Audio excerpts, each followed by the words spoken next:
welcome to Money Making Sense, the show. We're talking about all things money, except today I'm talking with David Kallaway. He's an actor, famous Hollywood actor. Yeah, that's right. Hey, no, actually, you were in the astronaut film. Good Lord, help me. Hidden Figures? Hidden Figures. Yep, I'm sorry. I got to work on that. Yes, I love that film, and my degree's actually in aviation. Oh, cool. So I was really digging that film. So good. I think a lot of people like that one. Yeah, that was really good. With more women in Oscar-nominated film, you know? Come on now. All right. So, but you were here with a different film for Sundance. So right. What can you tell me about that? I did a movie last year. It's called Blaze. It's about the life and times of Blaze Foley. He's a singer-songwriter, and it was directed by Ethan Hawke. Oh, okay. Yeah. It's a great movie. Are we talking like Oscar nomination? I don't know. I can't say that. Okay. I don't know that. But all right. Well, those always make. I don't want to be superstitious. It's not. It's not my movie. So, what was your role in that? I just played. It's not the biggest role. It's a good role. I love it. It's called. His name is Dennis, and Dennis is a kind of a truck driver kind of guy, and he just has an argument with the lead character in the bar. It's a big fight scene that they have, so it's pretty cool. Okay. So, what? I don't know how to describe things that I've done. It's like, what? I don't know how to describe it. All right, we'll go back. Now, you've been acting for quite some time in your life. Is that correct? Yeah. So what have you noticed the changes in Hollywood from the time you were 7 all the way up to now? From the time I was 7 till now, the changes? Well, I didn't live in Hollywood when I was 7. I didn't move there until... I was there a long time ago, but about 20 years ago. But from that span, I could tell you, what's changed within the industry as far as in which aspect. This industry is pretty broad. It is. I can tell you from the actor standpoint what's changed. We don't use black and white headshots anymore. We use color headshots. Yes. Usually we don't use headshots. It's all digital. That's the actor stuff. That's the actor stuff. Okay. But are you noticing, pay increases? I don't know anything about pay increases.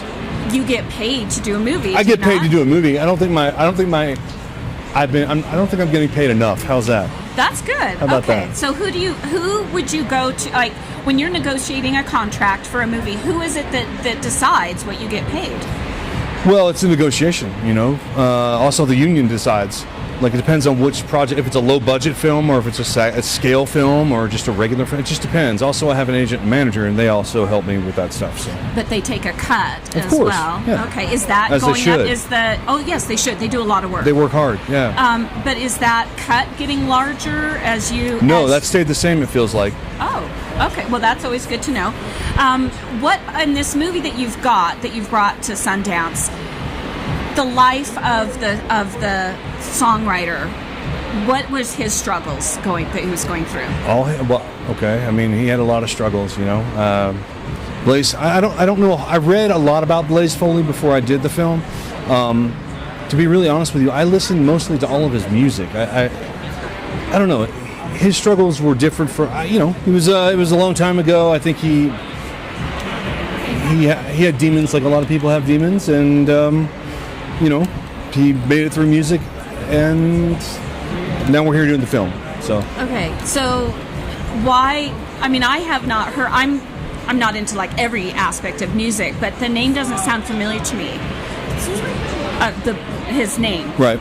So what type of genre music was he doing? Folk, I would say. Folk? Okay. What was that? Country folk.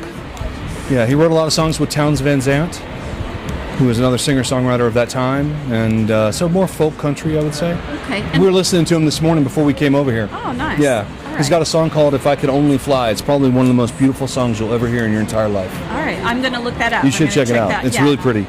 And what other projects are you working on right now? What am I working on? I'm actually doing a film right now called Feast of the Seven Fishes, and we're shooting that in Virginia. It's really great. I'm working with Joe Pantaleone, and I'm enjoying that. So I go back from here, go back there, finish that, and then I go back to New York. Okay. Yeah. I'm also helping to guest host for one of our other shows called SLC Fanboys. Okay. They're kind of they're geeky, and they're all into sci-fi. Have you worked on any sci-fi films? Other than Hidden Figures? Other than Hidden Figures, yes. What's a sci-fi film I've worked on? When I was, a long time ago, I did a movie called, I'm going to call it out, it's called Alien Lockdown. It was on Sci-Fi.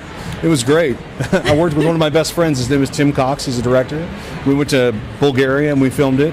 And it was one of those low-budget sci-fi movies, but it was a lot of fun, and, So how was it? Did you have to do that where you're like, I'm going to shoot an alien, and it's just some ball that they stick in front of your face? They actually had, believe it or not, they had actual, like, stunt guys who were, like, smaller framed in alien uniforms, and not uniforms, outfits, costume, wardrobe, whatever. It was amazing. They did a great job with the makeup and the whatever that was. It was. Wow. Yeah. So what is the process? Is it a longer process to do something like that sci-fi where you have to wait for people to get into more of the makeup and the costumes than it is to do? It doesn't feel like it.